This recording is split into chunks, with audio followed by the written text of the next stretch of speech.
ba ng confidential funds si former Vice President Jejo Marbinay o hindi?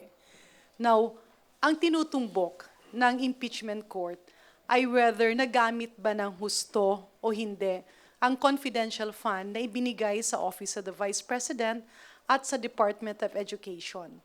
Sang-ayon sa PD 1445 at dun na rin sa Joint Circular number 15, ito yung guidelines kung ano ang dapat pagkagastosan ng confidential fund. Kasi ang pinag-uusapan dito is, it's not whether you have or you have not confidential fund. Ang pinag-uusapan dito is kapag meron kang confidential fund, hindi pwedeng gastusin mo yon sang-ayon sa gusto mo. Meron kang pagbabasihan na ano ba ang direksyon, ano ba yung output na gusto mo. Ito ba ay against drugs? Ito ba ay against terrorism? Ano ba yung mga bagay na covered ng confidential funds na expenditure, basically because lahat naman po yan pera galing sa taong bayan. Pera galing sa buwis.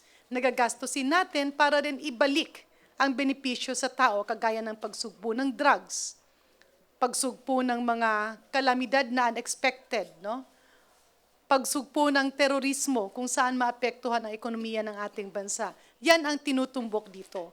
At kung pakikinggan natin ang ating witness kanina, si Attorney Wamil from the Commission on Audit, ang kanyang sinasabi ay ito ang mga pinagkagastusan sang-ayon sa report sa kanya.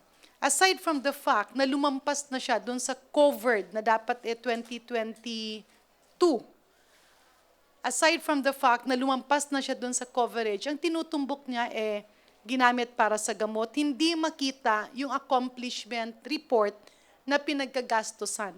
In fact, ang naaalala ko dun sa words is, ang paggamit ay parang MOOE o yung mga gastusin sa loob ng opisina mo, which is different from a confidential fund. So again, ulitin natin, hindi issue dito na, well, it's still an issue, maliit na issue, kung meron ba o wala ang former Vice President sa personal kong pananaw.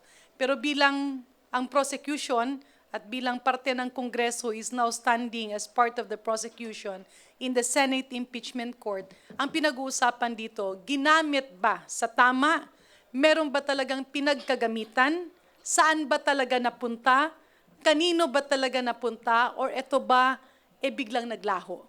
Yan po ang tinutumbok ng impeachment court. Yes, Garin. Kasama rin po natin ngayong hapon